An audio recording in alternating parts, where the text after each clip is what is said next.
Welcome to prime debate. నేను Padma. Details చూద్దాం. Phone tapping కేసులో నమ్మలేని నిజాలైతే వెలుగు చూస్తున్నాయి. రేవంత్ రెడ్డిపై అప్పటి ప్రభుత్వం ఫోకస్ పెట్టినట్లుగా విచారణలో తేలిందని దర్యాప్తు అధికారులు కూడా అంటున్నారు. ఇక మొత్తం 25 మంది పోలీసు అధికారులతో స్పెషల్ టీంని అయితే ఏర్పాటు చేసినట్లుగా తెలుస్తోంది. అదేవిధంగా రేవంత్ రెడ్డి ప్రతి కదలికలపై కూడా ట్రాకింగ్ చేసినట్లుగా చెబుతున్నారు.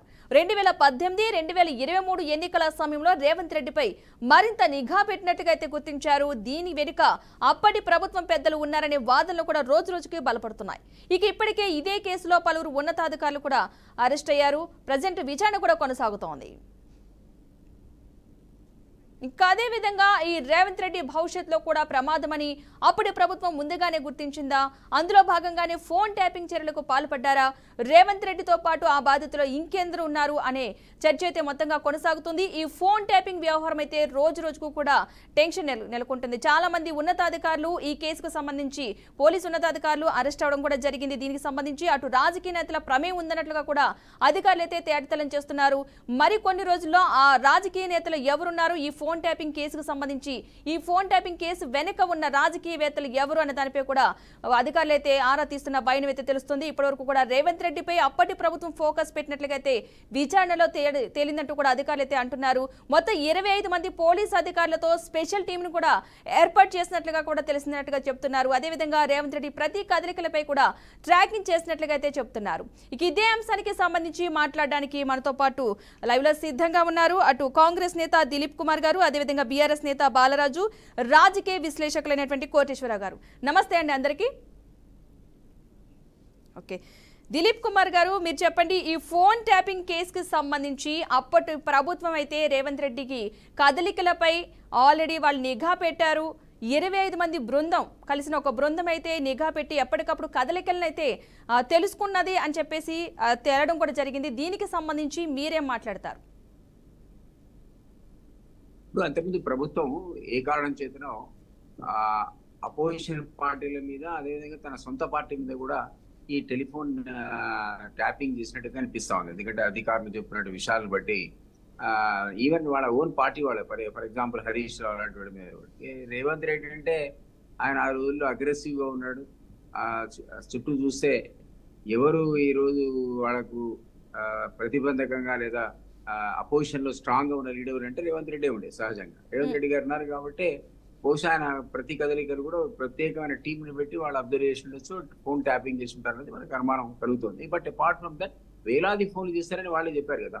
కొందరు ఆఫీసర్లు ఇజ్రాయెల్ వెళ్ళి అన్అఫిషియల్ గా అక్కడ కోట్ల రూపాయలు వెచ్చించి పెగాసిస్ లాంటి సాఫ్ట్వేర్ తీసుకొచ్చారని. పెగాసిస్ గురించి గతంలోనే మనం విన్నాం. అది ఒకసారి మీరు అందులో మీ టెలిఫోన్ ఫీడ్ చేస్తే మీ పర్సనల్ డాటా ఎవ్రీథింగ్ అన్ని డీటెయిల్స్ అన్ని కూడా దాంట్లో నుంచి ట్యాప్ అవుతాయి. అది డేంజరస్ సాఫ్ట్వేర్ అనేది పార్లమెంట్ లో కూడా గొడవ. అప్పుడు ప్రభుత్వం కూడా పార్లమెంట్ లో స్టేట్మెంట్ ఇచ్చి ఉంటుంది, అఫీషియల్ గా మేము తీసుకోలేదు. అఫీషియల్ గా తీసుకోలేదు, అన్అఫీషియల్ గా తీసుకోవడానికి అవకాశం ఉండింది కదా.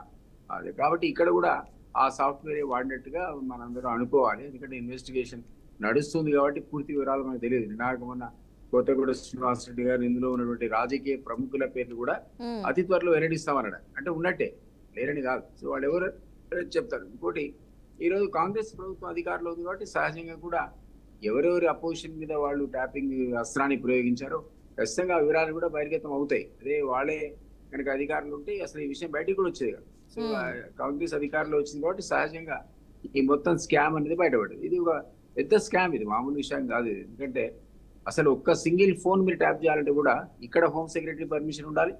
ఢిల్లీ లెవెల్లో దేశవ్యాప్తంగా చేయాలంటే అక్కడ హోమ్ సెక్రటరీ పర్మిషన్ ఉండాలి. సో ఇన్ని వేల ఫోన్లు వాళ్ళు అన్అఫిషియల్ గా చేశారు తప్ప ఏ ఒక్క ఫోన్ కూడా అఫిషియల్ గా వాళ్ళు తీసుకొని ఉంటారు పర్మిషన్. అంటే సాధ్యపడే పని కాదు. మరి నిజంగా కూడా రూల్ ఏమంటుందంటే మీరు ఏదైనా అఫీషియల్ గా ఒక ఫోన్ ఏదైనా కారణం చేత, ఆ కారణాలు ఏమై ఉండాలి, దేశ భద్రత కానీ, టెర్రరిజం కానీ, ఇట్లాంటి యాంటీ నేషనల్ యాక్టివిటీ మీద నిఘా పెట్టడానికి కావాలి పర్మిషన్. ఆ పర్మిషన్ మీరు జస్టిఫై చేసుకుంటూ హోమ్ సెక్రటరీ పెడితే వాళ్ళు ఒకవేళ మీరు జస్టిఫై చేసుకోగలిగితే మీ అనుమానం ఒకవేళ వాళ్ళు కన్విన్స్ చేస్తే వాళ్ళకి పర్మిషన్ ఇస్తారు. ఇచ్చిన 3 నెలలు ఒక కమిటీని కన్స్టిట్యూట్ చేస్తారు. ఆ కమిటీ ఏంటంటే అసలు మీరు పర్మిషన్ ఇచ్చిన తర్వాత మీరు తీసుకునే వివరాలు ఏంటి, నిజంగా యాంటీ నేషనల్ యాక్టివిటీ జరిగిందా, ఈ సంభాషణలు ఏంటంటే పరిశీలిస్తారు. ఒకవేళ వాళ్ళు కనుక ఇదంతా ఉత్తదే అని అనుకుంటే, దానికి తగిన ఆధారాలు దొరకలేదు అనుకుంటే ఇచ్చిన పర్మిషన్ రద్దు చేస్తారు. అంటే ఒక సింగిల్ ఫోన్ ట్యాప్ కి ఇంత తతంగా ఉంటే ఇన్ని వేల ఫోన్లు వాళ్ళు ప్రత్యేక టీములు పెట్టి మరీ చేయడం అనేది ఇట్స్ నథింగ్ బట్ పొలిటికల్ వెండట.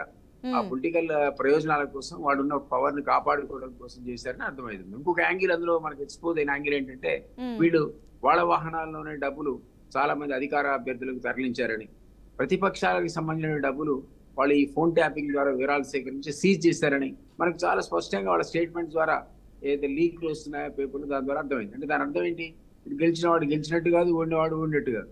అంటే కోట్లాది రూపాయలు వీళ్ళే తీసుకుపోయి అక్కడ చేరవేసినాక ఆబ్వియస్లీ ఎలక్షన్ కమిషన్ పెట్టినటువంటి లిమిట్ ను వీళ్ళు అతిక్రమించినట్టే కదా. సో ఎలక్షన్ కమిషన్ కూడా దీన్ని సుమోటోగా స్వీకరించి వీటన్నిటి మీద అసలు త్వరో ఎంక్వైరీ చేయాలి. అదర్వైజ్ డెమోక్రసీకి మీనింగే ఉండదు. ఎవడు అధికారంలో ఉన్నాడో వాడు విచ్చలవిడిగా ఈ రకంగా ప్రవర్తిస్తే, దానికి చెక్ లేకపోతే రాబోయే రోజుల్లో ప్రజాస్వామ్యం అనేది ఈ దేశంలో ఎట్లా మనగలుగుతుంది? కాబట్టి నేను అనుకోవడం ఈ రోజు ఈ ఎట్లా లీక్ అయింది దీని మీద సీరియస్ యాక్షన్ తీసుకొని ఎంత పెద్దవాళ్ళు ఉన్నా సరే వాళ్ళ పేర్లు బహిర్గతం చేసి చట్టరీత్యా ఏ విధమైన చర్యలు చేపట్టాలో అది చేపట్టాల్సిన బాధ్యత ఖచ్చితంగా మా మీద ఉంది, ఇన్వెస్టిగేట్ చేసేటువంటి ఏజెన్సీ కూడా ఉంది. అవును, ఓకే. బాలరాజు గారు మీరు చెప్పండి, దీనికి సంబంధించి మీరేమంటారంటే రేవంత్ రెడ్డిపై అప్పుడు ప్రభుత్వం ఫోకస్ పెట్టినట్లుగా విచారణలో తేలిందని చెప్పేసి దర్యాప్తు అధికారులు చెప్తున్నారు కదా, మరి మీరేమంటారు దీనికి సంబంధించి? మేడం, ముందుగా మీకు అదేవిధంగా బీఆర్కే న్యూస్ ప్రేక్షకులకి, అదేవిధంగా ప్యానల్ పెద్దలు, రాజకీయ విశ్లేషకులు కోటేశ్వరరావు గారికి, అదేవిధంగా మా దిలీప్ అన్నకు నమస్కారం. ఓకే మేడం, ఈ రోజు జరుగుతున్న చర్చ ఏదైతే ఉందో రాష్ట్ర స్థాయిలో ఇలా ఏదో ఫోన్ ట్యాపింగ్ వ్యవహారం సంబంధించి చర్చ జరుగుతా ఉంది. ఈ ఫోన్ ట్యాపింగ్ చట్టం ఏదైతే టెలిగ్రాఫ్ చట్టం ఉందో 1885 సెక్షన్ 5/2 ప్రకారం ఏదైతే ఉందో అత్యవసర పరిస్థితుల్లో కావచ్చు, ప్రజా భద్రత విషయంలో కావచ్చు, దేశ భద్రత విషయంలో కావచ్చు, టెర్రరిస్ట్ అంశాల విషయంలో కావచ్చు, ఆ రాష్ట్ర స్థాయిలో అంటే రాష్ట్ర స్థాయిలో డీజీపీ హోదా ఉన్నటువంటి స్థాయి లేదా ప్రిన్సిపల్ సెక్రటరీ హోమ్ సంబంధించిన వాళ్ళ యొక్క అధికారాలను తీసుకొని ఫోన్ ట్యాపింగ్ చేసే ఆస్కారం ఉంది. ఏదో ఫోన్ ట్యాపింగ్ చేయలేదు కేసీఆర్ ప్రభుత్వంలో అయినట్టు, లేకపోతే కేసీఆర్ కొత్తగా చేయించినట్టు అనేటు అంశాలు తెర మీదకి వస్తా ఉన్నాయి. ఒకసారి ముందుగా మనం చర్చించుకోవాల్సింది ఏంటంటే, గతంలో గుజరాత్ లో మోదీ అధికారంలో ఉన్నప్పుడు ఒక యువతి యొక్క ఫోన్ ట్యాపింగ్ చేస్తే దాని మీద పెద్ద ఎత్తున చర్చ జరిగింది. అదేవిధంగా మహారాష్ట్రలో సంకీర్ణ ప్రభుత్వం ఏదైతుందో మహారాష్ట్ర అగాడి కూటమి ఏదైతే ఉందో ఆ సంకీర్ణ ప్రభుత్వం కూడా ఫోన్ ట్యాపింగ్ చర్చలోకి వచ్చి ఆ ప్రభుత్వం కూలిపోయిన చర్చ జరిగింది. అదే గతంలో జానారెడ్డి హోంమంత్రిగా ఉన్నప్పుడు అప్పుడు హరిరామ జోగయ్య అనేటువంటి వ్యక్తి ఇప్పుడు ఇలా ఆంధ్రాలో ఉన్నాడు, 6 ఎంపీగా పనిచేస్తున్నారు. వారు గతంలో సీనియర్ లీడర్ గా ఉండే అతని యొక్క ఫోన్ ట్యాపింగ్ అనేది అప్పుడు కూడా చర్చ జరిగింది. తెలంగాణ ఉద్యమ సమయంలో మేడం మేము ఉస్మాన్ షీట్ లో చదువుకున్నప్పుడు తెలంగాణ ఉద్యమ దిలీప్ అన్న కూడా ఉద్యమంలో ఉన్నారు, వారు ఎమ్మెల్సీగా కూడా పనిచేసినారు. కాబట్టి తెలంగాణ ఉద్యమంలో మేము ఎక్కడ దుర్గాబాయి దేశ్ముఖ్ హాస్పిటల్ చూస్తానికి వస్తున్నాగానే అక్కడనే మేము అరెస్ట్ అయిపోయేది. మరి ఎందుకు అరెస్ట్ అవుతారో సాయంత్రం పూట మేము మాకు లాలాపేటలో స్టార్ హోటల్ నైట్ కూడా పోయేది, సికింద్రాబాద్ దగ్గరికి కానీ అదే నైట్ కూడా తినొస్తానికి. ఉదయం పోతే మొత్తం ఫోన్ అంతా కూడా ట్యాపింగ్ ఉంటది కాబట్టి అరెస్ట్ చేస్తారు. కాబట్టి తెలంగాణ ఉద్యమంలో కేటీఆర్ గారు ఫోన్ ట్యాప్ అయింది, కేసీఆర్ గారు ఫోన్ ట్యాప్ అయింది, మా దిలీప్ అన్న ఫోన్ ట్యాప్ అయింది, నాలాంటి విద్యార్థి నాయకులు చురుగ్గా ఉన్న వాళ్ళ ఉద్యమాన్ని ఫ్రంట్ లో నడిపించే వాళ్ళ ట్యాప్ కూడా అయింది. ఇంకో సందర్భం కూడా గుర్తు చేస్తా ఉన్నా.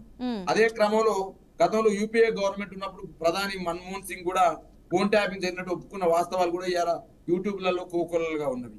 అదేవిధంగా కీలక నేతల ఫోన్ ట్యాపింగ్, విద్యార్థి నాయకుల ఫోన్ ట్యాపింగ్ తెలంగాణ ఉద్యమంలో జరిగిన సందర్భాన్ని గుర్తు చేస్తా ఉన్నా.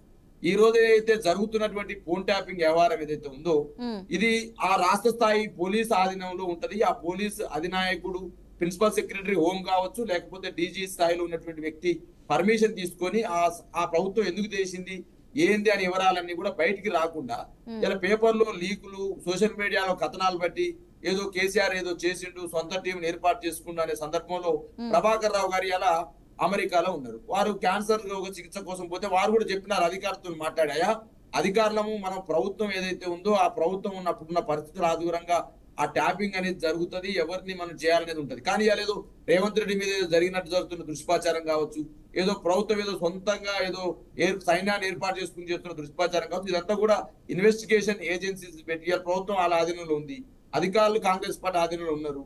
కాబట్టి అలా ప్రభుత్వం ఏదో నిగ్గు తేల్చకుండా మనం ఈ అంశాల జోలికి ఏదో జరుగుతుంది అనేటువంటి అంశాన్ని ఇవాళ ప్రజలు తీసుకుపోవడం అనేది తప్పుడు అభిప్రాయంగా అవుతుంది.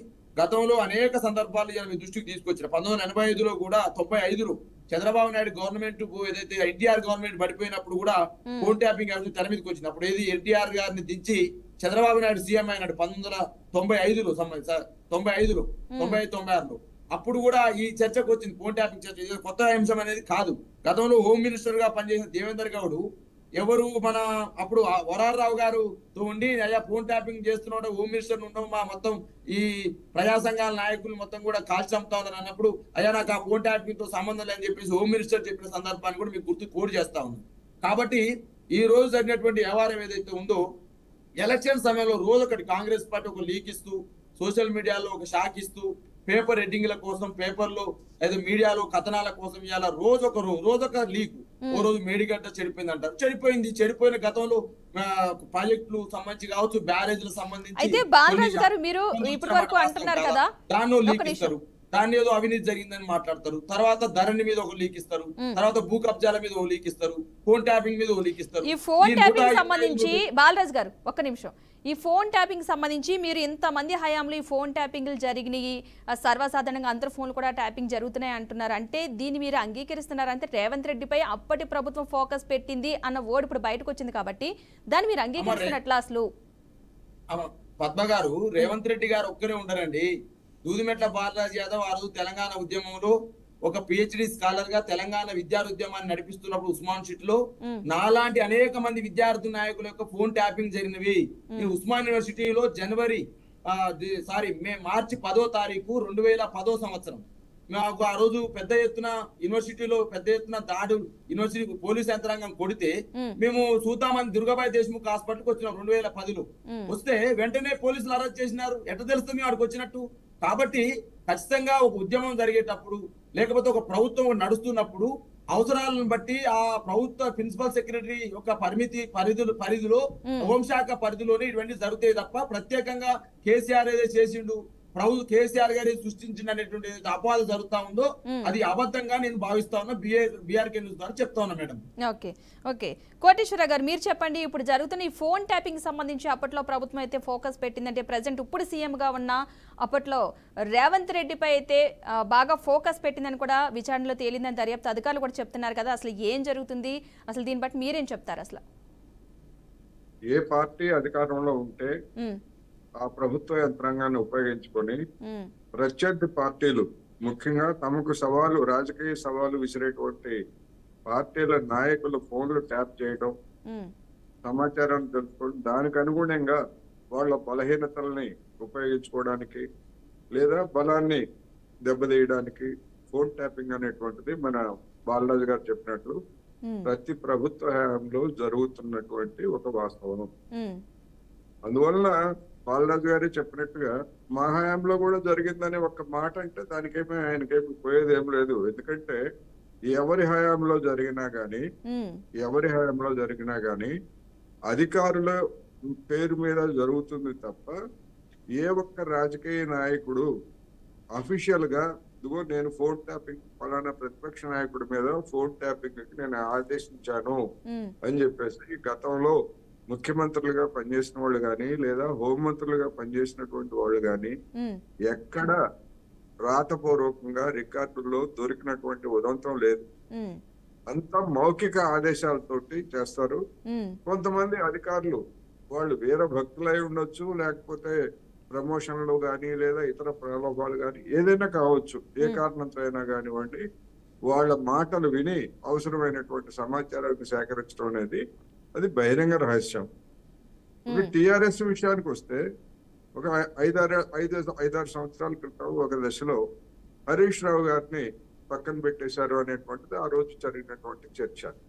కానీ తర్వాత వెంటనే ఆ హరీష్ రావు గారిని మళ్ళా కేసీఆర్ దగ్గరకు తీసి అధికారంలో భాగస్వామ్యం చేశారు. ఎందుకు చేశారు అంటే ఆ రోజు అన్అఫీషియల్ గా వివిధ గుసగుసల ద్వారా వినిపించినటువంటి సమాచారం ఏంటంటే, ఫోన్ ట్యాపింగ్ ద్వారా తెలిసినటువంటి సమాచారం ఏంటంటే హరీష్ రావు గారు బీజేపీ టచ్ లోకి వెళ్లారు. అవసరమైతే బీజేపీతో చేతులు కలపడానికి, బీఆర్ఎస్ లో చీలికలు లేవడానికి ఆయన ప్రయత్నించారు. ఆ సమాచారం తెలుసుకున్న తర్వాత ఆ డ్యామేజ్ ని అదుపు చేయడం కోసం లేదా ఆ హరీష్ రావుని మళ్ళా ఫోన్లోకి తెచ్చుకోవడం కోసం మళ్ళా దగ్గరకు తీశారని ఆ రోజు చెప్పినటువంటి అంశం. అందువలన అది అధికార పార్టీలో ఉన్నటువంటి వాళ్ళ మీద జరుగుతుంది, ప్రత్యర్థి పార్టీలుగా ఉన్నటువంటి వాళ్ళలో ముఖ్యమైనటువంటి నాయకుల మీద జరుగుతుంది. ఈ బాలరాజు గారు చెప్తున్నారు ఆందోళన సమయంలో మాకు తెలియకుండానే మధ్యలోనే అరెస్ట్ అయ్యారు.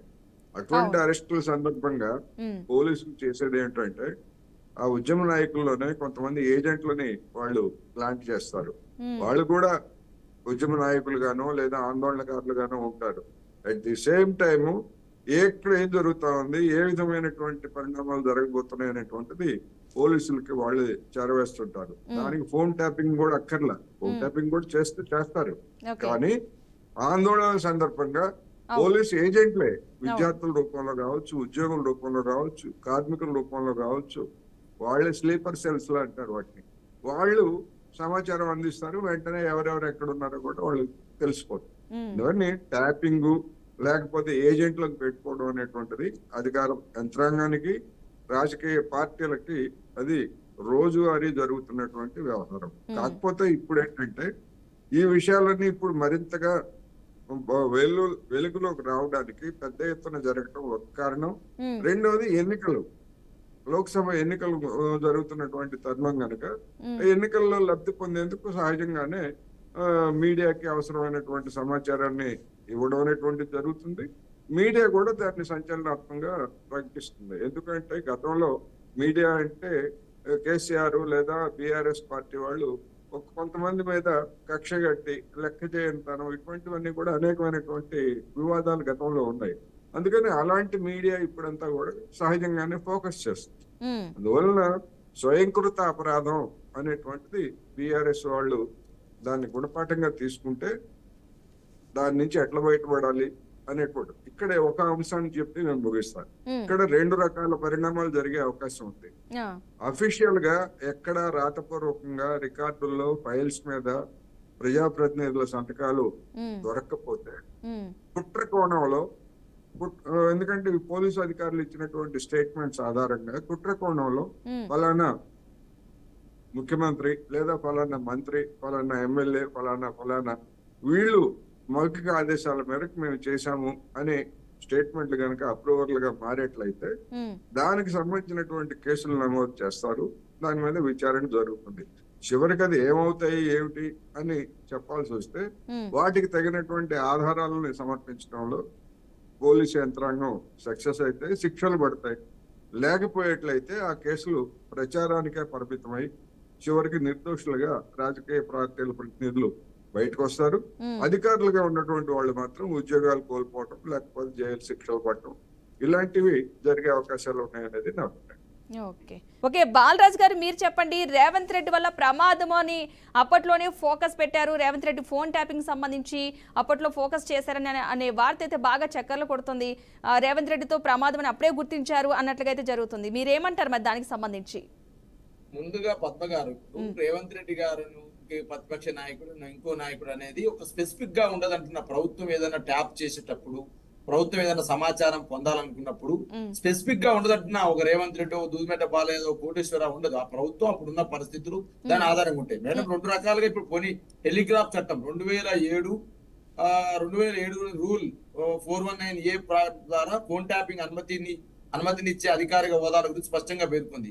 కేంద్ర రాష్ట్ర స్థాయిలో ఎవరెవరికి అధికారం ఉంటుంది ఫోన్ ట్యాప్ చేయడానికి అనడానికి?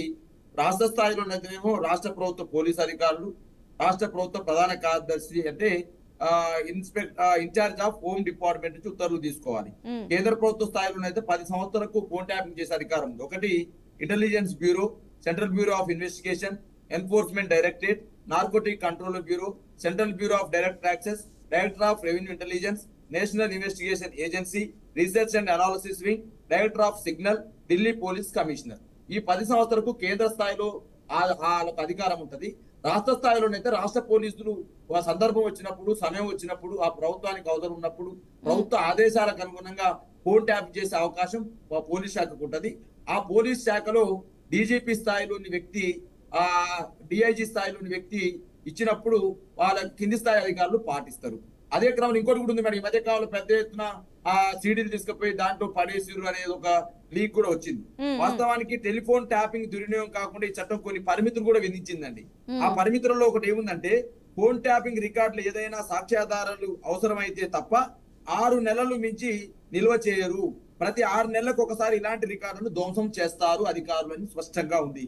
ట్యాపింగ్ సాంకేతిక సహకారం అందితే టెలిఫోన్ సర్వీస్ ప్రొవైడర్ సైతం ఇలాంటి ట్యాపింగ్ వ్యవహారం ముగిసిన వెంటనే 2 నెలల లోపు సదరు ట్యాపింగ్ రికార్డును దోషం చేయాలని ఉంటుంది. అంటే ట్యాపింగ్ చట్టంలోనే పరిమితులు కూడా కొన్ని విధించిందల్లా. ఆ పరిమితులలో ఈ 2 రికార్డులు ఏదైతుందో 6 నెలల వరకు ఉంచుకోవద్దు. ఏదైతే ఫోన్ ట్యాపింగ్ చేసినాక ట్యాపింగ్ ని సుమారు 6 నెలలు కంటే ఉండొచ్చు, కొన్ని 2 నెలలు కూడా ఉంచొద్దు అని చెప్పేసి ఆ చట్టంలోనే కొన్ని పరిమితులు పెట్టినారు. ఆ పరిమితులలో ఎవరెవరు ఫోన్ ట్యాపింగ్ చేయొచ్చు, ఎవరికి ఏ అధికారం ఉంది, కేంద్ర స్థాయిలో ఏ అధికారం ఉంది, రాష్ట్ర స్థాయిలో ఏ అధికారం ఉంది, రాష్ట్ర స్థాయిలో ఏ అధికారులకు అధికారం ఉంది ట్యాపింగ్ చేయడానికి అనడానికి స్పష్టంగా టెలిగ్రాఫ్ చట్టంలో స్పష్టంగా పేర్కొనబడ్డది. కాబట్టి ఇంతకుముందు కోటేశ్వరరావు గారు చెప్పినట్టు ఓకే, ఇవాళ రాజకీయం కోసం కేసీఆర్ గారిని బదనం చేయడం కోసము, గత ప్రభుత్వాన్ని బదనం చేయడం కోసము, అధికారులు ఎదుగో మొత్తం కూడా వ్యవస్థను నిర్మించుకున్నారని అధికారులను బదనం చేయడం కోసము ఇలా అధికారులు చూడండి ఒకే రకమైనటువంటి అధికారులను అరెస్ట్ చేయడం. అదే విధంగా ఇలా తిరుపతి అన్న కావచ్చు, గట్టుమల్లు కావచ్చు, అదే విధంగా అందులో ప్రభాకర్ రావు గారు కావచ్చు ఉన్నారు. ప్రభాకర్ రావు గారు స్పష్టంగా అమెరికాకు నేను క్యాన్సర్ కోసం పోయినాను, కానీ మీరు లీక్లలో మాత్రం తప్పించకపోయిందని ఇంటర్పోల్ లో సహకారం తీసుకొని అరెస్ట్ చేస్తామని చెప్పి చెప్తా ఉన్నారు. అయ్యా అధికారులు మీరు అధికారులే, మేము అధికారులమే. ఏ అధికారి ఏ ప్రభుత్వంలో పనిచేసినా ఆ ప్రభుత్వంలో ఉన్నటువంటి ఏదైతే మన సుపీరియర్స్ ఉన్నారో వారి యొక్క ఆదేశాల ప్రకారం పనిచేస్తాం. ఈ రకమైనటువంటి దుష్ప్రచారాన్ని చేయకండి. నేను జూన్ జూలైలో నాకు క్యాన్సర్ చికిత్స అయిపోతే నేను వస్తానని చెప్పినారు. కాబట్టి ఇవాళ వాంటెడ్ గా అంటే ఇవాళ జరుగుతున్న ఈ తంతు ఏదైతే ఉందో, ఇవాళ భుజరంగారావు అరెస్ట్ కావచ్చు, తిరుపతి అన్న అరెస్ట్ కావచ్చు, గట్టుమల్ల అరెస్ట్ కావచ్చు, ప్రభాకర్ రావు మీద ఇటువంటి నిందలు కావచ్చు, రాధాకిషన్ రావు అరెస్ట్ కావచ్చు, ఇవన్నీ కావలసుకొని గతంలో రేవంత్ రెడ్డి గారు మహబూబ్నగర్ పోయినప్పుడు ఒక్కొక్కరిని లాగులో తీసుకొడతా కేసీఆర్ కి అనుకూలంగా పనిచేస్తున్న పోలీసు అధికారులను చేస్తుంటే మరి ఇవాళ కూడా రేవంత్ రెడ్డి గారికి పోలీసు వ్యవస్థ ఆయనకు అనుకూలంగా పనిచేస్తారు, ప్రభుత్వానికి అనుకూలంగానే పనిచేస్తారు. కానీ అధికారం ఆ విధంగా మాట్లాడడం అనేది ఒక ముఖ్యమంత్రిగా, ఒక బాధ్యత గలటువంటి, ఒక హోదా గల వ్యక్తిగా అట్లా మాట్లాడడం సబబు కాదు. ఇంకోటి కూడా నేను ఇలా క్వశ్చన్ చేస్తా ఉన్నా బీఆర్కే న్యూస్ ద్వారా. ఈటల రాజేందర్ గారు చెప్పినారు, ఈటల రాజేందర్ గారు గత ప్రభుత్వాన్ని ప్రశ్నిస్తూనే ఇప్పుడు రేవంత్ రెడ్డి గారు కూడా గదే పని చేస్తున్నారని చెప్పేసి ఇలా భారతీయ జనతా పార్టీ మాజీ మంత్రివర్యులు వారు మల్కాజ్గిరి పార్లమెంట్ నుంచి పోటీ చేస్తా ఉన్నారు. ఈటల రాజేందర్ గారు చెప్పిన మాట ఏంది, రేవంత్ రెడ్డి గారు కూడా గదే పని చేస్తా ఉన్నారు, మా ఫోన్ ట్యాప్ చేస్తా ఉన్నారు, ప్రతిపక్షాలు ఎక్కడెక్కడ కూర్చుంటున్నారు, ఏం చేస్తున్నారు, ఎన్ని సర్వేలు వస్తున్నాయి, ఎవరికి ఎన్ని సీట్లు వస్తున్నాయి, ప్రజల యొక్క వాయిస్ ఏంటి, పోలీస్ ఇంటెలిజెన్స్ ద్వారా వాళ్ళు కూడా ట్యాప్ చేస్తున్నారని చెప్పేసి ఈటల రాజేందర్ గారు ఈ మధ్య కాలంలో ఒక సంచలన వార్త చెప్పినారు. మేడం బీఆర్కే న్యూస్ ద్వారా మనం చెప్పేది ఏంటంటే ఓకే, మీకు ఇవాళ స్పష్టంగా నాయకుని ఇన్వాల్వ్మెంట్ లేదని కోటేశ్వరరావు అంటా ఉన్నారు, అధికారులే చేస్తారని చెప్తా ఉన్నారు. స్పష్టంగా ఏదో ఆధారం ఏదన్నా ఒక సంతకం పెట్టి ఆర్డరే తీయరు మేడం. ఎవరు కూడా ముఖ్యమంత్రి గాని ఒక మంత్రి గాని ఎవరు కూడా ఆర్డర్ ఫోన్ ట్యాపింగ్ చేయాలని చెప్పరు. అప్పుడున్న సందర్భం, ఆ అవసరం, అప్పుడున్నటువంటి అత్యవసర పరిస్థితి, ఆ ప్రభుత్వం ఏం కావాలనుకుంటుంది అనే దాని మీదనే ఐఎస్బి వాళ్ళు ఇస్తారు తప్ప కొత్తగా ఉండదనే దాన్ని చెప్పాలి. కానీ ఇవాళ ప్రభుత్వానికి ఉన్న కోణం ఏంటంటే కేసీఆర్ గారిని బదనాం చేయాలి, పార్లమెంట్ ఎలక్షన్ లో బీఆర్ఎస్ పార్టీకి ఓట్ల శాతాన్ని, సీట్ల శాతాన్ని తగ్గియాలి, టోటల్ గా బీఆర్ఎస్ ని మొత్తం కూడా దీన్ని మొత్తం భూమిలో పాతి పెట్టేస్తే ఇక ఎవరు కూడా మమ్మల్ని అడిగేటుండడు, నా ఇష్టారాజ్యం అయితే అనేటువంటి ఆలోచన విధానం ఇప్పుడున్న ప్రభుత్వానికి ఉంటే ఉండొచ్చు. కానీ ఉంటే మీరు విచారణ సంస్థలు మీ దగ్గర ఉన్నాయి, అధికార యంత్రాంగం మీ దగ్గర ఉంది. మేడం ఇవాళ మేడిగడ్డ ఉన్నది, మేడిగడ్డ సంబంధించి ఇవాళ జరిగినటువంటి లోపాలు ఇవాళ మీ ఒప్పుకున్నాం కదా, లోపం జరిగింది. ఆ లోపం జరిగినప్పుడు మీరు దాన్ని ఎట్లా మీరు కాపర్ డ్యామ్ కడతారా, రబ్బర్ డ్యామ్ కడతారా, దానికి ఎట్లా నీళ్ళని ఎట్లా కాపాడుతారు? సుమారు 4500 క్యూసెక్ల నీళ్లు మేడిగడ్డ నుంచి మనం ఎండాకాలంలో దిలీప్ కుమార్ గారిని కూడా అడుగుదాం, ఆయన కూడా మాట్లాడతారు. ఈ సందర్భంలో దాన్ని కాపాడాల్సిన అవసరం ఉంది. కానీ రోజుకొక లీక్ ఇస్తూ, రోజుకొక పేపర్ స్టేట్మెంట్ ఇస్తూ, రోజుకోసారి పత్రికా లీకులు ఇస్తూ ఇవాళ అనవసరంగా ప్రభుత్వాన్ని గడపడం తప్ప ఇవాళ స్పష్టంగా బీఆర్కే న్యూస్ ద్వారా అడుగుతా ఉన్నా. ఈ అంశాన్ని పక్కన పెడితే ఇవాళ 100% జనగాంలో మార్కెట్ లో జరిగింది ఏంది, ఇవాళ 2180 రూపాయలు కొనాల్సినటువంటి 2280 రూపాయలు కొనాల్సినటువంటి గ్రేడ్ 1 ధాన్యము 1500 రూపాయలు కొన్న పరిస్థితి. ఇలా 1500కే కొంటా ఉంటే ముఖ్యమంత్రి గారు సీరియస్ అయినా కూడా అక్కడ ఉన్న వాళ్ళకి 30 రూపాయలు పెంచారు, చేతులు దులుపుకున్న పరిస్థితి. 1530 రూపాయలు పెంచారట. ఇలా ధాన్యం సంబంధించినటువంటి మీరు ఇస్తున్న బోనస్ లేకపోయి, వస్తున్నటువంటి ఏదైతే మద్దతు ధర రైతాంగానికి ఇవ్వకపోయి, కళాలలో ధాన్యం నిలవ ఉన్నది. ఈ అంశాలను చేసి ఓటు బదనం కోసం చేసి ఎట్లా అంటే నేను ఓకే దిలీప్ కుమార్ గారు, ఈ ఫోన్ ట్యాపింగ్ సంబంధించి అటు బీఆర్ఎస్ కానీ కేసీఆర్ గారికి ఎలాంటి సంబంధం లేదు, అది ఎవరి అధికారంలో ఉన్నా సరే ఇలాంటి ట్యాపింగ్లు అప్పుడప్పుడు కొంతమంది వ్యక్తులకు కావాల్సిన వ్యక్తులకి చేయాల్సి ఉంటుందేమో అని చెప్పేసి అని అంటున్నారు కదా, మరి దీనికి సంబంధించి మీరేమంటారు అసలు? అమ్మా నేను ఎగ్జాంపుల్ లా చెప్తాను మీకు. నేను కేసీఆర్ కి ఇంతకుముందు బాలరావు గారు అన్నట్టుగా నేను కేసీఆర్ దగ్గర ఆంతరిక కార్యదర్శిగా గవర్నమెంట్ ఆఫ్ ఇండియాలో UPA 1 లో పనిచేసిన. అప్పుడు UPA గవర్నమెంట్ ఉండేది. ఆ టైంలో నేను ఆఫీస్లో ఉన్న సందర్భంలో నా మిత్రుడు కూడా ఐపీఎస్ ఆఫీసర్ వచ్చి 2-3 నెలల నా సంభాషణ కట్ట తెచ్చిచ్చాడు. ఇన్కమింగ్ ఏంటి, అవుట్ గోయింగ్ ఏంటి, ఎవరికి ఎంతసేపు మాడాను నా ఫోన్. నేను ఇదేంటి ఘోరం, నా ఫోన్ ఎందుకు ట్యాప్ చేశారని అడిగి ఆయన అన్నాడు, ఇది రొటీన్ గా మేము చేసే పని. ఐబీ ఆఫీసర్ అంటే ఇంటెలిజెన్స్ బ్యూరో ఆఫీసర్. ఎందుకు చేస్తామంటే నీ మొత్తం ఇట్లాంటి మంత్రులు కానీ విఐపీలు కానీ వీళ్ళది అన్అఫిషియల్ గా చేస్తాము. ఇంతకుముందు కొట్టేసేవారు ఆ మాట అన్నాడు. అన్అఫిషియల్ గానే, అఫిషియల్ గా కాదు. ఒక 30 ఫోన్లు అంటే డ్రా తీస్తారట. 100 మంది ఉన్నారనుకోండి, ప్రైవేట్ సెక్రటరీలు కానీ అధికారులు కానీ వాళ్ళకి కావాల్సిన అపోజిషన్ లీడర్స్ కానీ.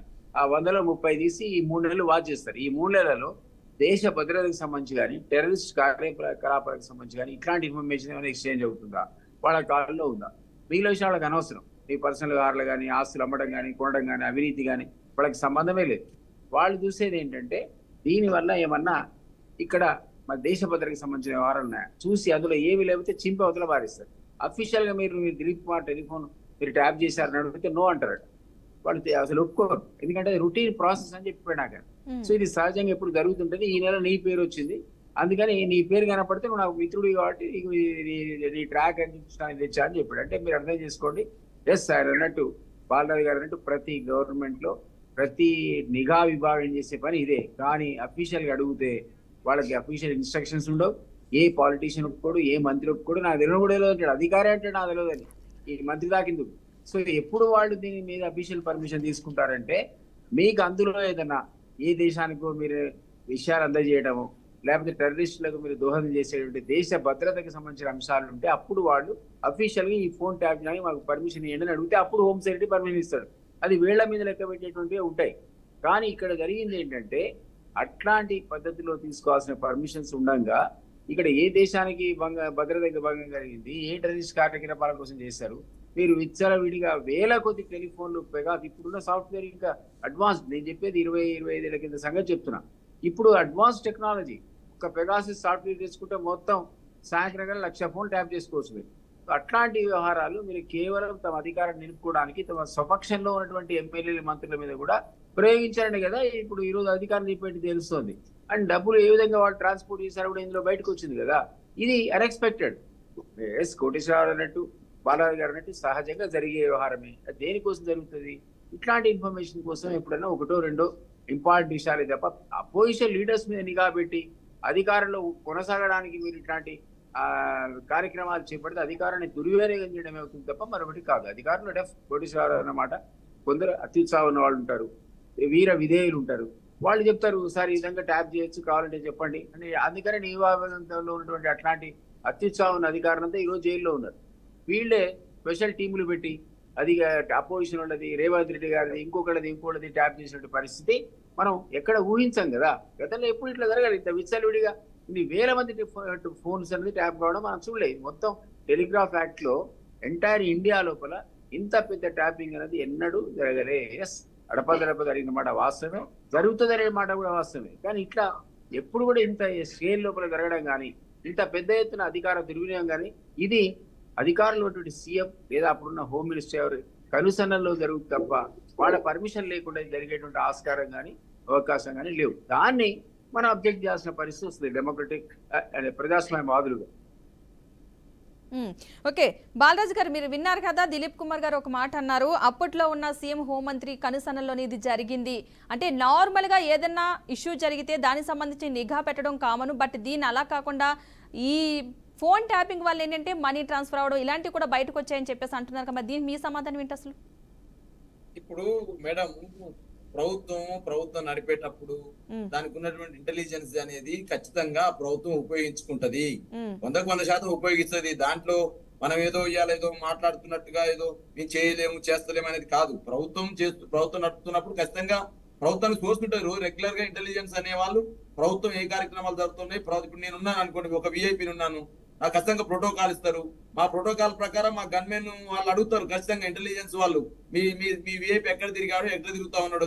వాళ్ళు ఏమంటారు, నా యొక్క వ్యక్తిగత వివరాలు తెలుసుకోవడం కోసం, నా యొక్క పర్యటన వివరాలు తెలుసుకోవడం అనుకుంటారు. కానీ నా సంబంధించినటువంటి ఏదైతే మూవ్మెంట్స్ ఉంటే డెఫినెట్ గా రోజు ప్రభుత్వం దగ్గర ఉంటది. అదే క్రమంలో ఇలా ప్రభుత్వం చేసిన దాన్ని ఏంటంటే ఇవాళ జరుగుతున్న తంతు ఎట్లా కనపడుతుందో, ఓకే మీరు ఇంకేదన్నా పెద్ద నేతలు ఇన్వాల్వ్ అయ్యి ముఖ్యమంత్రి ఇన్వాల్వ్ అయింటున్నారు, దాంట్లో ఆధారాలు చూపండి. లేకపోతే ఎమ్మెల్సీలు రోజు ఒక లీక్ ఇస్తున్నారు, ఒక ఎమ్మెల్సీ లీక్ అయిన ఇన్వాల్వ్ అని చెప్తున్నారు, దాని మీద ఆధారాలు చూపండి. అదేవిధంగా ఒక ఎంపీ ఉన్నాడని చెప్పేసి ఒకసారి లీక్ ఇస్తా ఉన్నారు. దాని మీద ఆధారాలు చూపండి. ఇలా మీకు ఇన్వెస్టిగేషన్ ఏజెన్సీస్ అంతా కూడా ప్రభుత్వం దగ్గర ఉన్నది, ఇన్వెస్టిగేషన్ చేస్తా ఉంది. వాళ్ళు ఎవరు కూడా ప్రెస్ మీట్ ఇంతవరకు పెట్టలేదు, ఎవరు కూడా వాళ్ళు బ్రీఫ్ ఇవ్వలే, మీడియా బ్రీఫ్ ఇవ్వలే. కానీ వారిలో రోజుకు ఒక లీక్ మాత్రం వస్తా ఉంది. నేను ఏమంటున్నట్టే ఇలా బీఆర్ఎస్ పార్టీగా, ఒక పార్టీ అధికార ప్రతినిధిగా, ఒక కార్పొరేషన్ మాజీ చైర్మన్ గా నేను రిక్వెస్ట్ చేసింది అంటే ప్రభుత్వాన్ని, ఓకే ఈ అంశాలను ఒకవైపు మీరు ఇన్వెస్టిగేట్ చేయండి, చేర్చండి, బాధ్యులైన వారిని శిక్షించండి. ఆ ప్రభుత్వ దానికి సంబంధించిన బాధ్యులలో ఎవరు ఎంత పెద్ద వాళ్ళు ఉన్నా మీరు జైలుకు పంపండి, మేము కోరుకుంటాము. కానీ ఇలా ఈ రాష్ట్రంలో ప్రజలు చాలా రకాల ఇబ్బంది పడతా ఉన్నారండి. 20 లక్షల ఎకరాల్లో భూమి ఇలా పంటలు ఎండిపోయిన పరిస్థితి, తాగునీరుకి ఇబ్బంది పడతా ఉన్నారు. సుమారు హైదరాబాద్ లో మేడం 6,500 ట్యాంకర్లు బుక్ అవుతా ఉన్నవి. ఓన్లీ మార్చిలోనే 36,726 ట్యాంకర్లు బుక్ అయినని చెప్పేసి జలమండలికి సంబంధించిన నిన్న ఎండి దానకిషోర్ గారు ప్రెస్ మీట్ సందర్భంగా తెలియజేసినారు.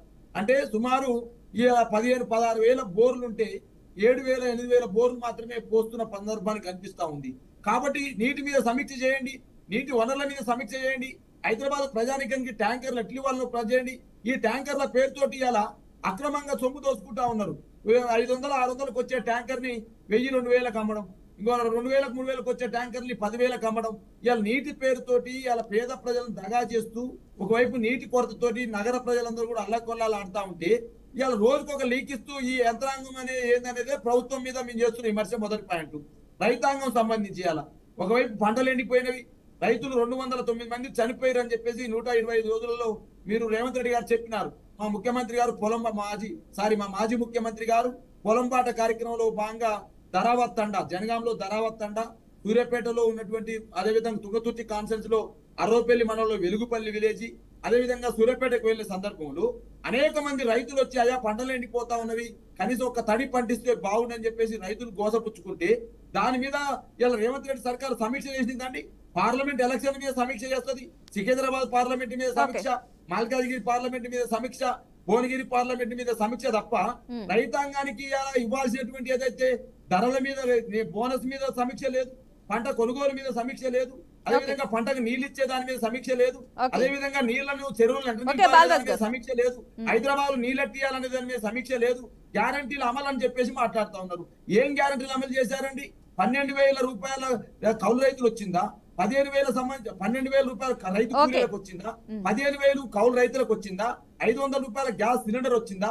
200 యూనిట్ల గ్యాస్ సబ్సిడీ వచ్చిందా? 2,500 వచ్చిందా? ఏది వచ్చింది అలా? ఏం ఒక్కటి కూడా ప్రజలకు అందలేదు కదా. ఈ ప్రజా అవసరాలను మానేసి ఎలక్షన్ మేనిఫెస్టోలో మీరు ఇచ్చిన హామీని గాలికి వదిలేసి ఇవాళ ఎలక్షన్ లో జరిగేటువంటి పార్లమెంట్ ఎలక్షన్ లో 14 సీట్లు వస్తాయి, 12 సీట్లు వస్తాయి, 13 సీట్లు వస్తాయి మాకని చెప్పేసి నివేదికలు తెప్పించుకుంటారు. మీరంటే తెప్పించుకుంటారు నివేదికలు, సర్వేలు, ఇంటెలిజెన్స్ ద్వారా కదా మీరు తెచ్చుకునే సర్వేలు. నన్ను కూడా భువనగిరి పార్లమెంట్ నుంచి పోటీ చేస్తాం అన్నప్పుడు ఒక ఇంటెలిజెన్స్ పోలీసు ఫోన్ చేశాడు, సార్ మీది ఎట్లా ఉన్నది, మీరు ఏమనుకుంటారని చేసినారు. మీరేం చేస్తున్నారు? మాకు ప్రభుత్వం మాది లేదు కదా, మేము అధికారంలో లేక ప్రతిపక్షంలో అంటే లేదు సార్, ప్రతిపక్షంలో ఉన్న వాళ్ళని కూడా మేము అడుగుతాం సార్ అని చెప్పి ఇంటెలిజెన్స్ వాళ్ళు చెప్తా ఉన్నారు. కాబట్టి ఇవాళ నేను దిలీప్ అన్న ద్వారా, ఎందుకంటే దిలీప్ అన్న లాంటి వాళ్ళ సేవల్ని ప్రభుత్వం ఉపయోగించుకోవాలి. వాళ్ళు ప్రభుత్వ సలహాదారులను, ప్రభుత్వంలో ఒక కీలక నాయకులుగా ఉంటే ప్రజలలో, ఎందుకంటే సుమారు 20-25 ఏళ్ళుగా వాళ్ళు ప్రజా జీవితంలో ఉన్నారు. తెలంగాణ ఉద్యమంలో ప్రతి మూల తెలిసిన వాళ్ళంటి వాళ్ళు ఉపయోగించకుండా ఓన్లీ ఇంటెలిజెన్స్ సంస్థల్ని, రాజకీయ అవకాశవాదులను ఉపయోగించుకొని ఇవాళ పంట నేను చెప్తున్నా మేడం, బీఆర్కే ద్వారా అడుగుతాను, న్యూస్ ద్వారా అడుగుతున్న పద్మ గారు, ఎందుకు మీరు ఇవాళ పంట బోనస్ పైన సమీక్ష చేయరు, పంట కొనుగోలు పైన సమీక్ష చేయరు, నీళ్లపై తాగునీరు పైన సమీక్ష చేయరు, సాగునీరు పైన సమీక్ష చేయరు, రైతు మరణాల పైన సమీక్ష చేయరు, రైతుకి ఇచ్చేటువంటి పరిహారం పైన సమీక్ష చేయరు? ఎందుకు మీరు సమీక్ష చేయట్లేరు అంటున్నా నేను. ఈ సమీక్షలు ఎందుకు పెట్టుకుంటలేరు? మరి ప్రతిరోజు పార్లమెంట్ సమీక్షలేనా? రోజు పార్లమెంట్ సమీక్ష పెట్టుడు, 14 సీట్లు వచ్చుడని చెప్పుడు, మరి 6 గ్యారెంటీల మీద సమీక్ష చేయరా మీరు అడుగుతాను నేను. కాబట్టి మీలాంటి వాళ్ళు ప్రభుత్వంలో లేకుండా ఈ ప్రభుత్వానికి ఓన్లు వెలికిస్తారండి. ఈ ప్రభుత్వానికి ఏమైనా బీఆర్ఎస్ కథం చేయాలి. గతంలో అన్నారు వేరే పార్టీలో చేసుకున్న రాళ్లతో కొట్టండి, చెట్లకు కట్టేసి కొట్టండి, బహిష్కరణ చేయండి అన్నారు. మరి ఇలా రేవంత్ రెడ్డి గారు దేంతో కొట్టాలి? రేవంత్ రెడ్డి సర్కార్ని చెట్టు కట్టేసి కొట్టాలి? ఓకే బాలరాజు గారు, ఓకే దిలీప్ కుమార్ గారు చూసారా, కొన్ని వ్యాఖ్యలు అయితే చేయడం జరిగింది. అంటే ప్రజా సమస్యలపై పోరాటం చేయండి కానీ ఇలాంటి వాటిపై కాదంటూ కూడా ఆయన మాట్లాడుతూ ఉన్నారు. బాలరాజు గారు మరి మీరు చెప్పండి, మీరేమంటారు దానికి సంబంధించి? ఉద్యమకారుడు ప్లస్ కార్పొరేషన్ చైర్మన్ బాధ్యత పోస్టులు ఆయనకి అడ్మినిస్ట్రేషన్ లో కూడా ఈ రోజు గ్రిప్ కూడా దొరికింది, ఆయనకు అర్థమైంది అడ్మినిస్ట్రేషన్ ఏంటో. మరి ఆయన మాట్లాడడం ఆశ్చర్యం అనిపిస్తుంది. నిన్ననే సీఎం మన వాటర్ గురించి రివ్యూ చేయడం మనం చూసాం, అన్ని టీవీలో మీ టీవీతో సహా క్యారీ అయింది. రివ్యూ చేయలేదంటే తప్పు. ఇంకోటి వ్యవస్థ ఎట్లుంటదంటే ఒక మ్యాసివ్ స్ట్రక్చర్, గవర్నమెంట్ అనేది ఒక మ్యాసివ్ స్ట్రక్చర్. ఎవరు చేసే పని వాడు చేస్తారు. కరెక్ట్ చేసే పని కరెక్ట్ చేస్తాడు, ఎంఆర్ఓ చేసే పని ఎంఆర్ఓ చేస్తాడు, అగ్రికల్చర్ ఆఫీస్ చేసే పని అగ్రికల్చర్ ఆఫీస్ చేస్తాడు. ఈ విభాగాల్లో ఉన్నటువంటి సంబంధిత అధికారులు, సంబంధిత శాఖల మంత్రులు, అంటే ఇప్పుడంటే ఎలక్షన్ కోడ్ ఉంది కాబట్టి మంత్రులకు సంబంధం లేదు, కానీ ఆ వ్యవస్థ అనేది పని చేయకపోతే టోటల్ గవర్నెన్సే ఉండదు. సో అది సహజంగా జరుగుతుంటది.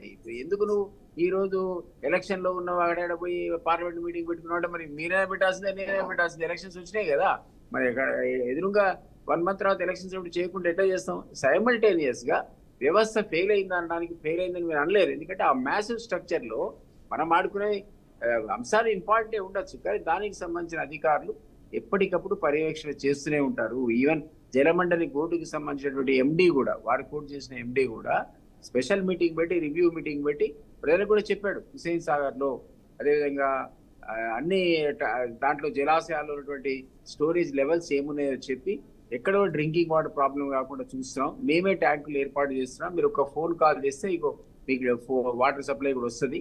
ఇప్పుడు ఉన్నటువంటి జల నిల్వలు అనేవి కూడా కపుల్ ఆఫ్ మంత్స్ కోసం మనకు 3-4 months వరకు సరిపోతాయి, మీరు ఎవరు ఆందోళన చెందాల్సిన అవసరం లేదని నేనే జలమండలికి సంబంధించినటువంటి అధికారుల యొక్క paper statement and TV statement కూడా చూశారు. కాబట్టి రివ్యూలు జరగటం లేదన్నది తప్పు. ఆ సంబంధిత అధికారుల యొక్క పనులవి వాళ్ళకి చేస్తేనే వ్యవస్థ నడుస్తుంది. నేను ఆయన చెప్పాల్సిన అవసరం లేదు, కార్పొరేషన్ చైర్మన్ గా ఉన్నాడు కాబట్టి. కానీ మీరు అనుకునేది ఏంటంటే ఫోకస్డ్ గా సీఎం ఈ పని చేశాడా లేదంటే సీఎం కూడా నిన్ననే చేశాడు ఆ రివ్యూ, వాటర్ సంబంధించిన రివ్యూ. ఇక ఈ కాళేశ్వరం మీరు ఇన్వెస్టిగేషన్ ఆటి మీరు రిటైర్డ్ చేసి ఇన్వెస్టిగేషన్ చేస్తుంటాడు. టెలిఫోన్ స్కామ్ సపరేట్ ఇన్వెస్టిగేషన్, అదొక సిట్లా ఒక స్పెషల్ ఇన్వెస్టిగేషన్ టీం ఉంటుంది, వాళ్ళు చేసే పని వాళ్ళు చేస్తుంటారు. కాబట్టి ఒక రోజు ఇక్కడ వాటర్ క్రైసిస్ వచ్చిందనో, లేకపోతే రైతులకు ప్రమాదం వచ్చిందనో, లేదా 6 గ్యారెంటీల హామీలు స్లో అవుతుందనో, మిగిలిన విభాగాలన్నీ దుకాణాలు మూసేసుకొని ఈ ఒక్క పని మీద ఉండరు, ఎవరి పని వాళ్ళకు ఉంటుంది. కాబట్టి ఈ రోజు అవన్నీ జరుగుతున్నాయి అంటున్నా నేను. ఒకటి క్రైసిస్ డెఫినెట్లీ ఉంది, అనుకోకుని ఈ పద్ధతిలో వాటర్ క్రైసిస్ వచ్చింది. ఇది మేము 3 నెలల్లో మా భుజాల మీద మోసుకొని వచ్చిన క్రైసిస్ కాదు, ఈ 3 నెలల్లో మేము మోసుకొచ్చిన కరువు కాదు. ఇది ఒక క్యూములేటివ్ ఎఫెక్ట్, అది వాతావరణానికి సంబంధించిన అంశం. ఈ రోజు డబ్బుల గురించి కూడా వనరులు లేవు కాబట్టి, ఖాళీ కుండలు మాకు అప్పచెప్పారు కాబట్టి ఖచ్చితంగా ఆర్థిక వనరులు సమీకరించడంలో కాస్త కుస్త ఇబ్బంది ఉన్నమాట వాస్తవమే. దాన్ని అధిగమించడానికి రకరకాల ఉపాయాలు సీఎం గారు ఇతర మంత్రులందరూ కూడా ఆలోచిస్తున్నారు. రెగ్యులర్ రివ్యూస్ జరుగుతున్నాయి. గతంలో మాజీ ముఖ్యమంత్రి గారు మా పాత బాస్ అయినటువంటి కేసీఆర్ కంటే ఎక్కువ స్థాయిలో ఎక్కువ సంఖ్యలో ఈ రోజు రివ్యూలు జరుగుతున్నాయి. దానికి సంబంధించిన సొల్యూషన్స్ కూడా కనుక్కుంటున్నారు. కాబట్టి ఆయన పెద్దగా దాని గురించి ఆందోళన చెందాల్సిన అవసరం లేదని నా విజ్ఞప్తి. ఓకే కోటేశ్వరరావు గారు చెప్పండి, మొత్తంగా ఈ ఫోన్ ట్యాపింగ్ అన్నది రాజకీయ నాయకులు వారి స్వార్థాల కోసమే ఈ ఫోన్ ట్యాపింగ్ వ్యవహారంపై ఒక చర్చ నడుస్తుంది, ఒక రచ్చ కింద మొదలైంది అని వస్తున్నాయి. మరి దీనికి నిజమే అంటారా? దానిలో వాస్తవమేనంటారా? దాని గురించి చెప్పే ముందు సమీక్షల గురించి ఒక కామెంట్ మాత్రం చేయక తప్పదు. అసలు సెక్రటేరియట్ కి రానటువంటి మాజీ ముఖ్యమంత్రి చంద్రశేఖరరావు గారు ఎన్ని సమీక్షలు చేశారు అనేటువంటిది ఇప్పటికైనా వాళ్ళు ఆత్మ పరిశోధన చేసుకోవాలి. మంత్రులు, ముఖ్యమంత్రి సెక్రటేరియట్ కి రాకపోతే మంత్రులు ఏం చేస్తున్నారు, ఇవన్నీ కూడా ఒక అస్తవ్యస్తమైనటువంటి వ్యవహారం గడిచినటువంటి 9 ఏళ్లలో జరిగింది అనేటువంటిది ఒకటి. అయితే ప్రతిపక్ష ప్రతినిధిగా సమీక్షలు జరగలేదు, అది జరగలేదు, ఇది జరగలేదు అని చెప్పడానికి బాలరాజు గారికి ఉన్నటువంటి హక్కును నేను కాదని. కానీ మన గతం ఏమిటి, అసలు మనం సచివాలయానికే రానటువంటి మనం సమీక్షల గురించి ఇవాళ పేరెత్తడం అనేటువంటిది సరే, అది వేరే అంశం. ఇక ఈ ట్యాపింగ్ లో ఉన్నటువంటి ఒక ప్రధానమైనటువంటి అంశం ఏంటంటే రాజకీయ పార్టీలు అవాంఛనీయ శక్తుల కదలికల మీద అనేటువంటిది అది అందరూ అంగీకరించేది, అది అవసరం కూడా, దాన్ని ఎవరు కాదంటారు. కానీ రాజకీయ పార్టీల యొక్క కదలికలు లేదా కాంగ్రెస్ లో కానీ లేదా ఇంకొక ప్రతిపక్ష పార్టీలో కానీ ఉన్నటువంటి అంతర్గత కలహాలని తెలుసుకోవడానికి, లేదా ఈ పేరుతోటి అధికార యంత్రాంగం మీద వచ్చినటువంటి ఏది ఈ ట్యాపింగ్ చేసినటువంటి అధికారుల మీద వచ్చినటువంటి ఏంటి వ్యాపారులకు సంబంధించినటువంటి వాటిని కూడా చేసి వ్యాపారులను బెదిరించి వాళ్ళ దగ్గర నుంచి డబ్బు గుంజారనేది కదా వచ్చింది. అందువలన ఈ విధంగా అంటే దుర్వినియోగంలో కూడా మరొక దుర్వినియోగం, రాజకీయ పరమైనటువంటి అంశాలని దుర్వినియోగంతో పాటు ఆర్థిక పరమైనటువంటి అంశాలు కూడా ఉన్నాయి ఇందులో. అందుకని ఇప్పుడు ఇవన్నీ కూడా లీకుల వ్యవహారం కావచ్చు, లేదా కొంతమంది అధికారులు మీడియాకి చెప్పినటువంటి అంశం కావచ్చు, ఏమైనప్పటికీ దీని మీద ఛార్జ్ షీట్లు దాఖలు చేసినప్పుడు అనేకమైనటువంటి అంశాలకి, అనేకమైనటువంటి ఆరోపణలకు కూడా తెరబడేటువంటి అవకాశం ఉంది. అందుకని ఎప్పుడు ఈ ఛార్జ్ షీట్లు దాఖలు చేస్తారు, లేదా ఎప్పటిలోగా ఈ విచారణ పూర్తి చేస్తారు అనేటువంటిది రాష్ట్ర ప్రజలందరూ కూడా ఎదురు చూస్తున్నారు. ఆ ఛార్జ్ షీట్లు దాఖలు చేయకుండా ఇప్పుడు వచ్చేటువంటి వార్తలన్నింటినీ కూడా, అంటే మీడియాలో కానీ, పత్రికల్లో వచ్చేసేవి కానీ, లేదా టీవీ ఛానల్స్ లో చెప్పేటువంటి వాటిని కానీ యాస్టీజ్ గా మనం ఏమి తీసుకోవాల్సినటువంటి అవసరం లేదు. అయితే కొన్ని ధోరణులు, ట్రెండ్స్ ఎలా ఉన్నాయి, ఏం జరిగింది అనేటువంటి దానికి మాత్రం ఇవి డెఫినెట్ గా తోడ్పడుతున్నాయి. అందువలన తీవ్రమైనటువంటి దుర్వినియోగం జరిగింది. అది రాజకీయ నాయకుల మీద, వ్యాపారుల మీద. ఎందుకు అంటే రాజకీయ నాయకులు అయితేనేమో వాళ్ళ పార్టీల ఎత్తుగడలకు దానికి సంబంధించి, లేదా అంతర్గతంగా ఇప్పుడు కాంగ్రెస్ లో నాయకుల మధ్య విభేదాలు ఉన్నాయి, వాళ్ళల్లో ఎట్లా తగాదాలు పెట్టాలి అనేటువంటి దానికి కూడా ఉపయోగించవచ్చు. At the same time business వాళ్ళతోటి బ్లాక్ మెయిల్ చేసి వాళ్ళ దగ్గర డబ్బులు వసూలు చేయడం, ఇట్లాంటివన్నీ కూడా దానికి కూడా పాల్పడ్డారని వార్తలు వస్తున్నాయి. అందువలన మనం ఆ ఛార్జ్ షీట్లు దాఖలు చేసేంత వరకు ఈ కథనాల మీద ఇలాంటి చర్చ సాగుతూనే ఉంటుంది. ఎవరి అభిప్రాయాలు వాళ్ళు చెప్తూనే ఉంటారు. నా అభిప్రాయం అయితే ఛార్జ్ షీట్ దాఖలు చేసిన తర్వాత అసలు విషయాలన్నీ కూడా రాజకీయ నాయకుల ప్రమేయం, అధికారులు ఎవరి ప్రమేయం ఎంత, ఎవరెవరి మీద ఏం జరిగింది ఏమిటనేటువంటి అంశాలు, వాటి స్వభావం కూడా వెల్లడవుతుంది అనేది నా అభిప్రాయం. అంటే ఇప్పటి వరకు కూడా ఈ ఫోన్ ట్యాపింగ్ సంబంధించి బలైంది ఎవరు అనుకోవచ్చు అంటారు? ఇప్పటి వరకు బలైంది ఎవరు, బల అవ్వపోయేది ఎవరు అనుకోవచ్చు అంటారు? బలైంది అందరూ చెప్తున్నదే. ఇప్పుడు అధికార పార్టీలో ఉన్నటువంటి వాళ్ళ మీద ట్యాపింగ్ జరిగింది, ప్రతిపక్షాలకు చెందినటువంటి వాళ్ళ మీద ట్యాపింగ్ జరిగింది, వ్యాపారులుగా ఉన్నటువంటి వాళ్ళ మీద, పారిశ్రామికవేత్తలుగా ఉన్నటువంటి వాళ్ళ మీద ట్యాపింగ్ జరిగింది. ఎవరు ఎవరికి మద్దతు ఇస్తున్నారు, ఎవరు ఎవరికి డబ్బులు ఇస్తున్నారు అనేటువంటి అంశాలను కూడా కూపీలాగి వాళ్ళ దగ్గర నుంచి డబ్బులు గుంజటానికి కూడా ట్యాపింగ్ జరిగిందని కదా. అదే రాజకీయ నాయకులకి ఆ విధమైనటువంటి లబ్ధి చేకూర్చారా, లేకపోతే దాన్ని ఉపయోగించుకొని పోలీసు అధికారులే బ్లాక్ మెయిల్ చేసి డబ్బు గుంజారా ఏమిటనేటువంటి విషయాలు ఇంకా స్పష్టత రావాలి. ఎందుకంటే ఇప్పుడు అందుకే చెప్తోంది, ఇవన్నీ కూడా ఏంటంటే అందరూ బాధితులే, అధికార పక్షం, ప్రతిపక్షం, అదే విధంగా ఉన్నటువంటి వాళ్ళు, వ్యాపారులుగా ఉన్నటువంటి వాళ్ళు, పారిశ్రామికవేత్తలుగా ఉన్నటువంటి వాళ్ళు అందరూ బాధితులుగానే ఉన్నందున దానికి సంబంధించినటువంటి నిర్దిష్టమైనటువంటి, అంటే కోర్టులో సమర్పించేటువంటి వాటిని బట్టి మనకి మరింత స్పష్టత వస్తున్నది నా అభిప్రాయం. అందరూ బాధితులే. ఓకే ఓకే దిలీప్ కుమార్ గారు, అంటే రాజకీయ లబ్ధి కోసమే, అంటే రాబోయే లోక్సభ ఎన్నికలను దృష్టిలో పెట్టుకునే ఇంత చర్చ జరుగుతుంది. ఫోన్ ట్యాపింగ్ అంశానికి సంబంధించి కూడా అంతకుముందు మాట్లాడినప్పుడు బాలరాజ్ గారు కూడా ఈ వర్డ్ వాడడం జరిగింది. ఇందులో ఇప్పుడు రాబోయే రాజకీయాలకు సంబంధించి లోక్సభ ఎన్నికలు కూడా దగ్గర పడుతున్నాయి కదా, అందుకే ఈ చర్చ ఎంత హాట్ టాపిక్ అయింది అంటున్నారు. మరి మీరేమంటారు మీ సైడ్ నుంచి? నేను అదే చెప్పాను కదా, ఒక మ్యాసివ్ స్ట్రక్చర్ గవర్నమెంట్ అనేది. ఆయన కూడా గవర్నమెంట్ లో పనిచేస్తాడు కాబట్టి ఆయనకు అర్థమై ఉండాలి. ఈ పాటికి ఇంత పెద్ద వ్యవస్థలో ఇప్పుడు ఎలక్ట్రిసిటీ సప్లై ఉంది మనకు, ఆ విభాగం వాడు పనిచేస్తూనే ఉంటాడు. వాటర్ సప్లై ఉంది, ఆ విభాగం పనిచేస్తూనే ఉంటాడు. రైతుల వ్యవస్థ ఉంది, అది పనిచేస్తూనే ఉంటుంది. ఇన్ని వ్యవస్థల సమన్వయంతో ఉన్నదే గవర్నెన్స్. ఓవరాల్ బర్డెన్ అనేది గవర్నెన్స్ లో ఎవరుంటారో వాళ్ళ మీద ఉంటుంది తప్ప ఈ వ్యవస్థలు ఎవరికి వాళ్ళ పని చేయకపోతే మన శరీరం లాగా మన అందులో ఉన్న చేసే పని చేయాలి, కన్ను చేసే పని కన్ను చేయాలి, కాలు చేసే పని కాలు చేయాలి. ఏ ఒక అంగం పని చేయకపోయినా మన డాక్టర్ దగ్గరికి పరిగెత్తాల్సి వస్తుంది. కాబట్టి వ్యవస్థ సరిగా నడవాలంటే ఇందులో ఉన్నటువంటి మ్యాసివ్ స్ట్రక్చర్ లో ఉన్నటువంటి అన్ని విభాగాలు కూడా వాళ్ళ పనులు చేయాల్సిందే. ఈ రోజు ఇన్వెస్టిగేషన్ అనేది ఒక భాగం, ఒక చిన్న విభాగంలో ఉన్నటువంటి వాళ్ళు టేకప్ చేసి ఇన్వెస్టిగేట్ చేస్తున్నారు. అందులో కొన్ని సంచలన విషయాలు బయటకు వస్తే మీడియా దాన్ని చర్చిస్తుంది. ఇప్పుడు జరుగుతుంది అదే, అందులో సంచలనమైనటువంటి విషయాలు బయటకు వచ్చాయి. కాబట్టి ఏంటంటే కొన్ని పర్పస్ కోసం టెర్రరిస్ట్ యాక్టివిటీకో లేకపోతే దేశ భద్రతకు సంబంధించిన విషయాల గురించి అట్లాంటి ట్యాపింగ్ చేయాల్సిన సందర్భంలో అది జరుగుతుందని మనం అందరం యాక్సెప్ట్ చేస్తున్నాం, స్వపక్షం విపక్షం అందరం ఒప్పుకుంటాం. కానీ దాన్ని ఇప్పుడు కొత్తగా వచ్చిన సాఫ్ట్వేర్ అడ్డం పెట్టుకొని పెగాసిస్ లాంటిది వేలాది కోట్ల రూపాయలతో కొనుక్కొచ్చి దాన్ని అందరి మీద, అంటే స్వపక్షం మీద కూడా ప్రయోగించుకునేటువంటి పరిస్థితి గతంలో ఎప్పుడు చూడలేదనేది క్వశ్చన్. కోటేశ్వరరావు అన్నట్టుగా అది ఎప్పుడు బయటపడుతుందంటే ఛార్జ్ షీట్ ఫైల్ చేసినప్పుడు బయటపడుతుంది. ఇప్పుడు అట్లాంటే సెన్సేషనల్ ఇన్వెస్టిగేషన్ వాళ్ళ టైంలో కూడా జరిగింది. నిజంగా నాకు కూడా తెలియదు ఏమైందో. డ్రగ్ కుంభకోణం, అకున్ సబర్వాల్ పీరియడ్లో ఎంత సంచలనం, ఎంత సెలబ్రిటీని పిలిచారు, ఏమైందో మాకు తెలియదు. నయం దగ్గర ఆస్తులు రికవరీ మిషన్లు పెట్టి లెక్క పెట్టారు, గోనె సంచుల్లో డబ్బులు మోసుకొని పోయారు. టీవీ విజువల్స్ లో మీరు 5-6 రోజులు బ్రహ్మాండంగా చూపించారు. ఏమైందో మనకు తెలియదు. కోర్టులో బహుశా విచారణలో ఉండి ఉంటుంది. అందులో పెద్ద పెద్ద తలకాయలే రేపొద్దున ఇన్వాల్వ్ అయితేనే వాళ్ళు కథమైపోతారని చెప్పారు. వాళ్ళే అధికార పక్షంలో ఉన్న బాధ్యతాయుల పోస్టులు ఉన్న మంత్రులు, పర్హాప్స్ అనుకుంటా సీఎం కూడా ఒక స్టేట్మెంట్ ఇచ్చిన సందర్భాన్ని చూసాం.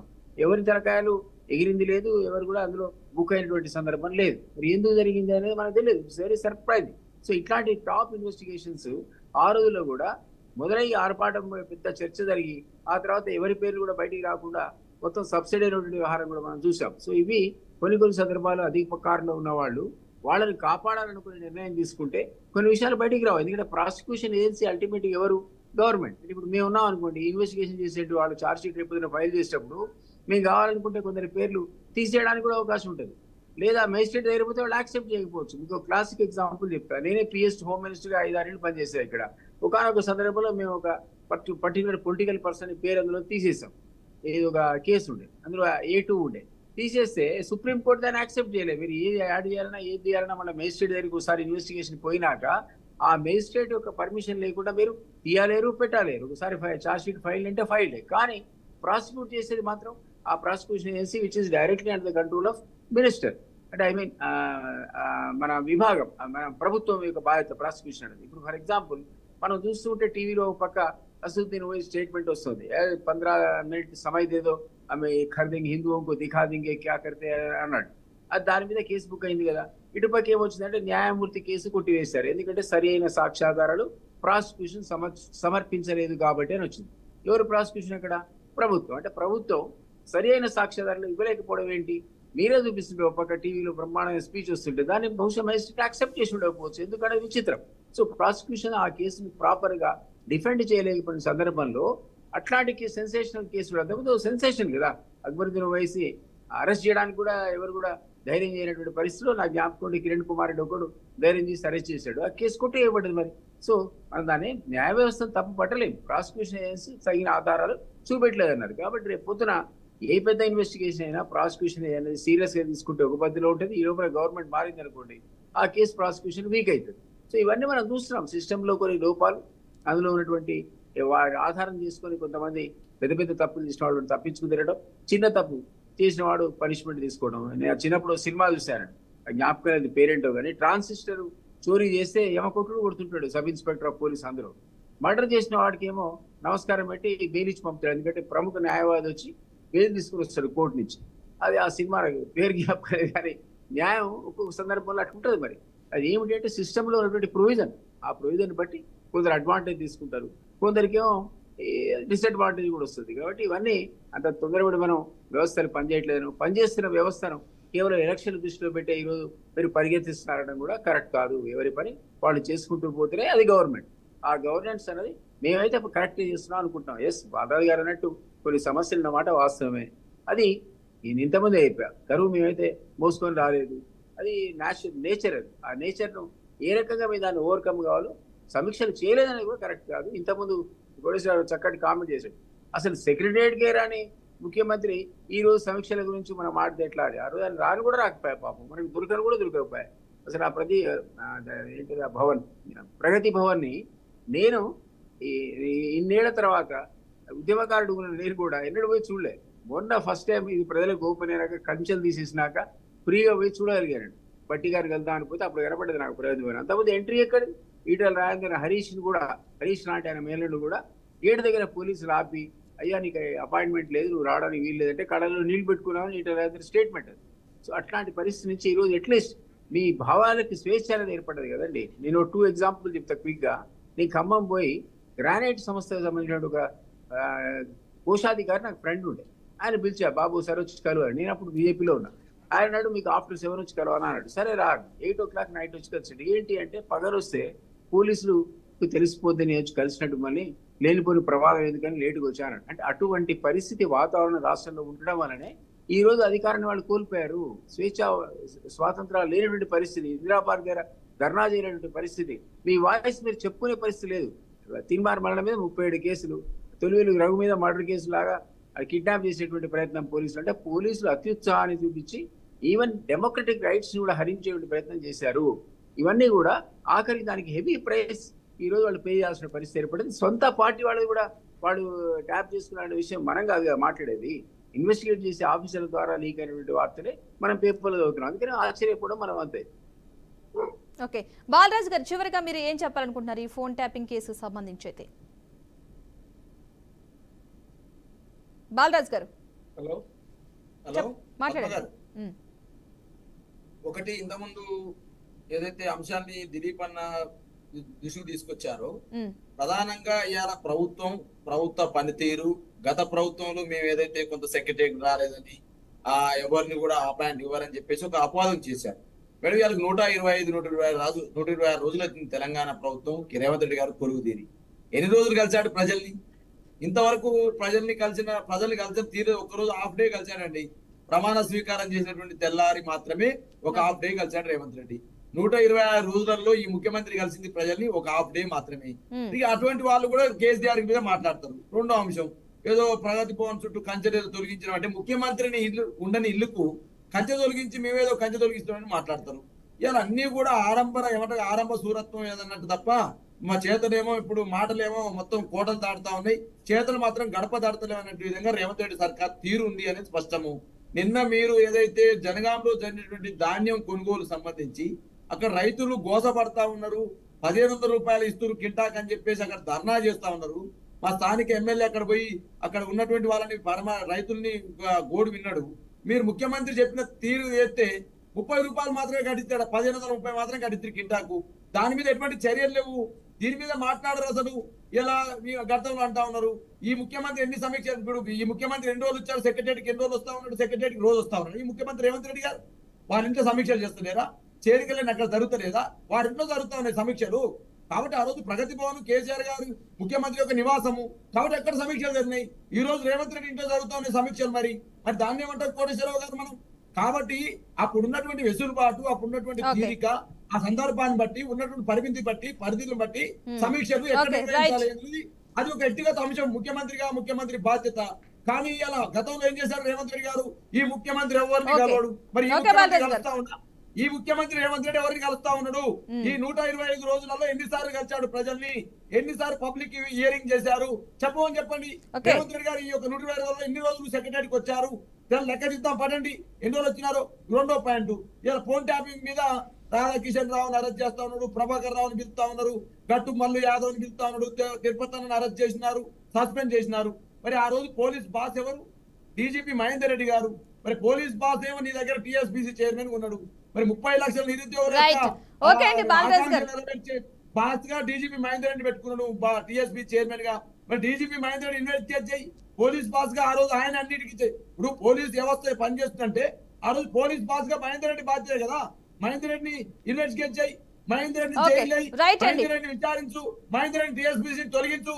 దీన్ని అడుగుతాడు, డిమాండ్ చేస్తాను బీఆర్కే న్యూస్ ద్వారా కాంగ్రెస్ ప్రభుత్వాన్ని. నువ్వు మహేందర్ రెడ్డిని నీ సంఖ్యలో పెట్టుకొని మహేందర్ రెడ్డి టీఎస్పీసీ చైర్మన్ చేసి నిరుద్యోగ జీవితాన్ని. రైట్ థ్యాంక్ యూ అండి బాలరాజు గారు డిబేట్ లో పాల్గొన్నందుకు, అదేవిధంగా కోటేశ్వరరావు గారు, దిలీప్ కుమార్ గారు ప్రైమ్ డిబేట్ లో పాల్గొన్నందుకు. సో ఈ తెలంగాణలో ఈ ఫోన్ ట్యాపింగ్ అంశం అయితే చాలా హాట్ టాపిక్ గా నడుస్తుంది. రోజుకొక పేరైతే తెర మీదకి వస్తుంది. మొత్తంగా ఇప్పుడు సీఎం రేవంత్ రెడ్డి పేరు కూడా గతంలో ఆయనకు సంబంధించిన ఫోన్ ట్యాపింగ్ కూడా జరిగింది అని చెప్పేసి కూడా కొన్ని వ్యాఖ్యలు అయితే బయటకు వచ్చేదానికి సంబంధించి అధికారులు కూడా దర్యాప్తులో తేలిందని చెప్పడం కూడా జరిగింది. ఇక మున్ముందు ఈ కేసుకు సంబంధించి ఎంతమంది పేర్లు బయటపడతాయో, ఎలాంటి అంశాలు బయటపడతాయో వెయిట్ చూద్దాం. ఇక ఇది వాళ్ళ prime debate. Keep watching BRK news, తెలుగుడి సత్తా.